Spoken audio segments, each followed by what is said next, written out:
தொடர்ந்து கூடுதல் தகவல்களை வழங்க இணைகிறார் எமது செய்தியாளர் ஜெகநாத். ஜெகநாத், வணக்கம். இந்த பேரணியை தடுத்து நிறுத்துவதற்கு போலீசார் சில பணிகளை மேற்கொண்டாங்க. அதனை தாண்டியும் தற்பொழுது பேரணி முழுவீச்சில் அங்கு தொடர்ந்து கொண்டிருக்கிறது. போலீசாரின் முயற்சி தோல்வியடைந்ததற்கான காரணம் என்ன? தற்பொழுது பேரணி எந்த இடத்தை தாண்டி போயிட்டு இருக்காங்க? மக்கள் சொல்லக்கூடிய விஷயம் என்ன? விரிவான தகவல்கள் ஜெகநாத். 2 மாவட்ட எஸ்பி உடைய தலைமையில் இங்கு 2000த்திற்கும் மேற்பட்ட காவல்துறையினர் இந்த பாதுகாப்பு பணியில் ஈடுபட்டு கொண்டிருக்கிறார்கள். குறிப்பாக இந்த டங்ஸ்டன் அமைப்பதற்கு எதிராக தற்போது விவசாயிகள், பொதுமக்கள், வியாபாரிகள் என இங்கு 10,000த்திற்கும் மேற்பட்ட பொதுமக்கள் இங்கு மதுரை திருச்சி தேசிய நெடுஞ்சாலை தற்போது மேலூரிலிருந்து சுமார் 20 கிலோமீட்டரை கடந்து வந்து சிட்டம்பட்டி என்ற இடத்துல தற்போது கடந்து கொண்டிருக்கிறார்கள். இங்கிருந்து மாநகர் பகுதிக்கு உள்ளே செல்ல இருக்கிறார்கள். இங்கு பெண்கள், முதியவர்கள், இளைஞர்கள் என எல்லாரையும் பார்க்க முடிகிறது. இந்த போராட்டத்தில் ஈடுபடுவதற்கு காவல்துறையினர் பல்வேறு பேச்சுவார்த்தைகள் நடத்தியும் தற்போது அவர்கள் அனைவரையும் கடந்து சென்று மாநகர் பகுதியில் இருக்கக்கூடிய இந்த போஸ்ட் ஆபீஸ் அலுவலகத்தில் அவங்க முற்றுகையிடுவதற்கு தயாராக இருக்கிறார்கள். தற்போது நாம் அனைவரையும் பார்த்துக் கொண்டிருக்கிறோம். அனைவரும் பதாகைகளை ஏந்தி கொண்டு செல்லக்கூடிய காட்சிகள் பார்த்துக் கொண்டிருக்கிறோம். சொல்லுங்க, என்ன காரணத்துக்காக இவ்வளவு கடுமையான போராட்டத்தில் ஈடுபட்டு கொண்டிருக்கிறது? இயற்கை வளம் பாதிக்கப்படுதுங்க சார். எங்களோட இயற்கை வளம் பாதிக்கப்படுது. விவசாயிகள் எல்லாம் பாதிக்கப்படுறோம். எங்களுக்கு மக்களோட போராட்டம் எங்களுக்கு முடிவாகணும். நல்ல முடிவு கிடைக்கணும். எங்களை மழை வளத்தை நாங்கள் அழிக்க முடியாது. கனிம மலைகளுக்கு எங்களை மழையை அழிக்க கூடாது சார். ரத்த சிந்தி உழைச்ச விவசாயத்தை வந்து அவங்க அழிக்க நாங்க விரும்ப மாட்டோம். எங்களுக்கு மக்களோட போராட்டத்துக்கு முடிவு, நல்ல முடிவா எங்களுக்கு கிடைக்கணும். தொடர்ந்து அதாவது மத்திய அரசு என்ன மாதிரியான உங்களுக்கு முடிவு சொன்னா நீங்க வந்து போராட்டத்தை கைவிடுவீங்க? எங்க மண்ணை தொடாமல் இருந்தால் நாங்கள் ரத்து செஞ்சிருவோம். எங்க மண்ணை தொடக்கூடாது. எங்க மண்ணை தொடும் மாதிரி நாங்க போராட்டம் செய்வோம். அவங்க எங்க மண்ணை தொடலைன்னா உயிரை இந்த மண்ணை காப்பாற்றுவோம். எங்க உயிர் உள்ளவரை நாங்கள் போராடுவோம். தொடர்ந்து கிட்டத்தட்ட எவ்வளவு கிலோமீட்டர் கடந்து இப்ப போராட்டத்தில் ஈடுபட்டு இருக்கீங்க? 35 கிலோமீட்டர் இருந்து வந்துகிட்டு இருக்கோம். மேலூர்ல இருந்து வந்துகிட்டு இருக்கோம். மேலூர் இருந்து மதுரை மாவட்டம் வரை நாங்க போராடுவோம். எங்க உயிர் உள்ளவரை போராடுவோம். எங்க டங்ஸ்டனை எதிர்த்து விவசாயம் எல்லாருமே பாதிக்குது. ஓ, மத்திய அரசு சொல்ற மாதிரி உங்களுக்கு உரிய இழப்பீடுகள் உங்களுக்கு கொடுத்தாங்கன்னா உங்களுக்கு ஓகேயா? எங்க மண்ணுதான் முக்கியம். எங்க மண்ணுதான் எங்களுக்கு முக்கியம். மண்ணுதான் எங்களுக்கு முக்கியம். இழப்பீடுலாம் எங்க தேவையே இல்ல. எங்க மண்ணுதான் எங்களுக்கு தேவை. எங்கள் மண், எங்க ஊர். அந்த அம்மாட்ட கொடுங்க சார். எங்க மண்ணு முக்கியம். எங்க போராடுவோம் சொல்றேன். உங்களுக்கு வந்து நம்பிக்கை இருக்கா அந்த போராட்டத்தை கைவிடுவாங்க? அதாவது இவ்வளவு போராட்டம் நடத்துறீங்க, நம்பிக்கை இருக்கு. எங்களுக்கு மத்திய அரசு மேல நம்பிக்கை இருக்கு. இந்த போராட்டத்தை வந்து நாங்க ரத்து செஞ்சிருவாங்க.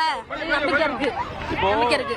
தமிழ்நாடு அரசு பாத்தீங்கன்னா முதலமைச்சர் வந்து எல்லாருமே வந்து உறுதி கொடுத்திருக்காங்க. உங்களுக்கு வந்து இது வந்து அவர் இருக்கிற வரைக்கும் இது வந்து நடத்தோட மாட்டேங்கிறாரு. இதுக்கு நீங்க என்ன சொல்றீங்க? எங்க மு.க. ஸ்டாலின் எங்களுக்கு ஆதரவு தெரிவிச்சனால அவர் சொல்றது நாங்க யாரோட ஆதரவுலயும் வரல. மக்களோட மண்ணை காக்குறதுக்காக நாங்க போய்கிட்டு இருக்கோம். எங்க போராட்டம் அந்த திட்டத்தை கைவிடுற வரைக்கும் இந்த போராட்டத்தை விட மாட்டோம். இல்ல, தமிழக அரசு உறுதி கொடுத்தாங்கல்ல, அந்த உறுதி உங்களுக்கு நம்பிக்கை இல்லையா? நம்பிக்கை இல்ல. என்ன பண்ணணும்னு நினைக்கிறீங்க? அதுக்கு எங்களுக்கு எதுவுமே பண்ண வேணாம். அந்த திட்டத்தை கைவிட்டாலே எங்களுக்கு போராட்டம் உங்களுக்கு முடிஞ்ச மாதிரி. அந்த திட்டத்தை கைவிடணும். திட்டத்தை கைவிட்டாங்கன்னா நாங்க நிப்பாட்டுவோம். போராட்டத்தை நிப்பாட்டுவோம். உயிர்கள் முடிக்கணும்.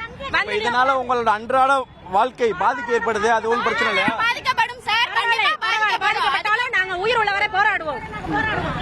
தொடர்ந்து நான் பார்த்து கொண்டிருக்கிறோம். இந்த பகுதியில ஆண்களுக்கு நிகராக பெண்கள் அதிக அளவுல வந்து போராட்டத்தில், குறிப்பாக இந்த சாலையில நடந்து கொண்டே 30 கிலோமீட்டர் தொலைவிலும் கடந்து அவர்கள் நடந்து கொண்டிருக்கிறார்கள்.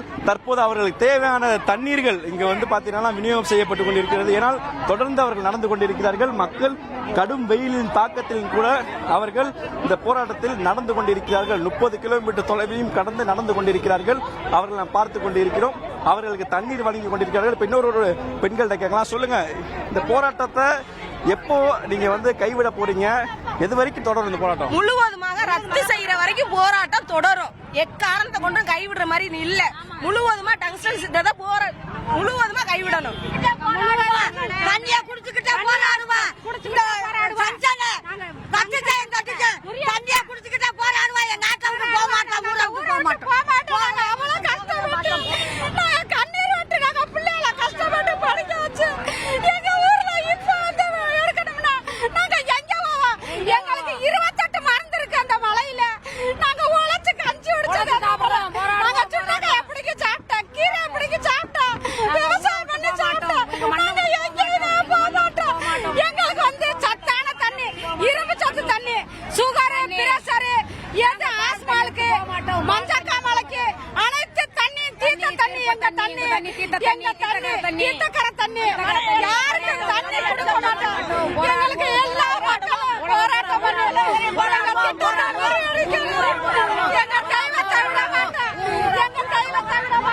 நாம் பார்த்து கொண்டிருக்கிறோம். இங்கு பெண்கள் உட்பட அனைவரும் இங்கு தண்ணீருக்காக அவர்கள் தவித்துக் கொண்டிருக்கிறார்கள். தற்போது தண்ணீர் விநியோகம் செய்யக்கூடிய காட்சிகள் பார்க்க முடிகிறது. மேலும் இங்கு பார்த்தீங்கன்னா வண்டிகளில் பல முதியவர்கள் டாடா ஏஸ் போன்ற பெரிய வண்டிகள் கிட்டத்தட்ட வண்டிகளும் பார்த்து கொண்டிருக்கிறோம். இங்கு வண்டிகளிலும் அவர்கள் ஊர்வலமாக மதுரை மாநகர் பகுதியில் இருக்கக்கூடிய அந்த தபால் நிலையத்திற்கு அவர்கள் வருகை தந்து இந்த போராட்டத்தில் தொடர்ந்து ஈடுபட இருக்கிறார்கள். மேலும் மாவட்ட காவல் கண்காணிப்பாளர்கள் 2 மாவட்ட கண்காணிப்பாளர்கள் இருந்தும் இந்த போராட்டத்தில் நடைபெறக்கூடிய மக்களை அவர்களால் கட்டுப்பாட்டுகள் கொண்டு வரப்படவில்லை என்ற தெரிந்த பின்பு ஒத்தக்கடை பகுதியில் மாநகர் பகுதியில் இருக்கக்கூடிய அந்த காவல்துறையினரும் இதில் பங்கேற்க இருக்கிறார்கள். அவர்களுடன் சேர்ந்து கிட்டத்தட்ட 5000த்திற்கும் மேற்பட்ட காவல்துறையினர் மாநகர் பகுதியில் இணைந்து இந்த கூட்டத்தை கட்டுப்படுத்துவதற்கான முயற்சியை காவல்துறையினர் அடுத்த திட்டம் வைத்திருக்க தெரிகிறது. தற்போது நாம் பார்த்து கொண்டிருக்கிறோம். இந்த மதுரை மேலூர் தேசிய நெடுஞ்சாலை முழுவதும் இந்த பகுதி முழுவதும் தற்போது மக்களுடைய தலைகளாக தெரிகிறது. அவர்கள் வாழ்வாதார பிரச்சனைகள் என்னவாக இருந்தாலும் இயற்கையை நாங்கள் எங்களுடைய வளங்களை அழிக்க விட மாட்டோம். தொடர்ந்து மத்திய அரசு இந்த போராட்டத்தை அவர்கள் கைவிட வேண்டும் என்றால் மத்திய அரசு உரிய உத்தரவு வழங்க வேண்டும். தமிழக அரசு அளித்திருக்கக்கூடிய அந்த உத்தரவாதத்தில் கூட எங்களுக்கு நம்பிக்கை இல்லை. முழுமையாக இந்த போராட்டத்தை அவர்கள் கைவிட வேண்டும் என்றால் மத்திய அரசு இதற்கு ஒரு நிரந்தரமாக ஒரு முடிவை அவர்கள் கொடுக்க வேண்டும். ரத்து செய்து அவர்கள் சான்றிதழ் வழங்க வேண்டும் என்பதே இந்த பகுதியுடைய மக்கள் கிட்டத்தட்ட 10,000 மக்களுடைய பிரதான கோரிக்கையாக இருக்கிறது. நன்றி ஜெகநாத், உங்களுடைய விரிவான தகவல்களுக்கு. ரொம்பவே உணர்ச்சிகரமான அதே நேரத்தில் பரபரப்பான காட்சிகள் மதுரை மேலூர் சாலையில் அரங்கேறி வருகின்றன. களத்திலிருந்து எமது செய்தியாளர் ஜெகநாத் வழங்கிய தகவல்களை நாம் விரிவாக கேட்டோம். செய்திகளை உடனுக்குடன் தெரிந்து கொள்ள உடனே சப்ஸ்கிரைப் பண்ணுங்க.